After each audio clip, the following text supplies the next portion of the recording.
Planets Earth and outer space, dinosaurs, the human race, double helix DNA, UV light and gamma ray, algebra and calculus, Einstein and Pythagoras, atom, protein, molecule, we can science is super cool.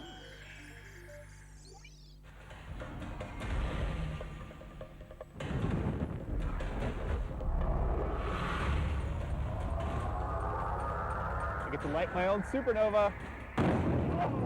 Oh gosh, standing by is a very, very amazing man. He is a TV host, he's a motivational speaker and a scientist. His name is Dr. Andy Howell, and he joins us all the way from the US right now to join us on H9 to talk about his amazing work with stars. So welcome to the show, Doctor. Tell us about your work as a TV host and as a scientist. Where did it all begin, your love for science?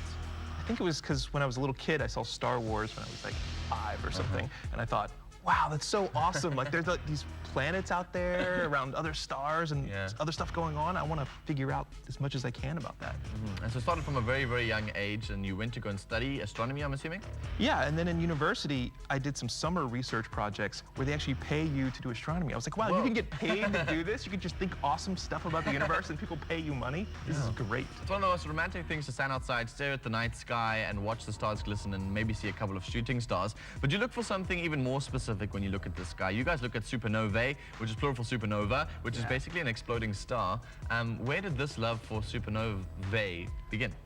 Well, I don't know, just explosive things are pretty cool, you know, watching stuff blow up. And supernovae are really awesome because they create all of the elements in the universe, and we can use them to map out the universe. And so when I found that out, that people were going to use them to sort of map out the history of the expansion of the universe, I thought, that sounds really cool. And I got in really early when this was just starting, and now we're getting really good at it. Yeah, what I love about the work that you do is you take it and you bring the stars down to Earth. I'm not talking about egos and like celebrities and bring them down to Earth. You bring the actual stars to the world and you show us some of the reactions that happen within the stars. And I'm looking forward to seeing some of the elements that you've brought us today and some of the reactions that you've got, which are really cool experiments. But before we get there, you're in South Africa at the moment. How's your experience been so far? It's been great. The people have been so nice, and I was at SciFest. Oh, nice. And that's just amazing. There's, I mean, people there from all around the world explaining science to people, kids really excited about science, adults too, and everybody just treats you really, really well. And why is the world looking to South Africa when it comes to astronomy?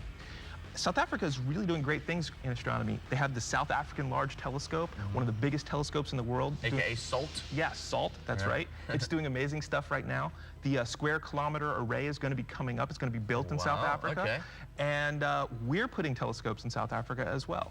Planets Earth and outer space, dinosaurs, the human race, double helix DNA, UV light and gamma ray, algebra and calculus, Einstein and Pythagoras, atom, protein, molecule, we can science is super cool.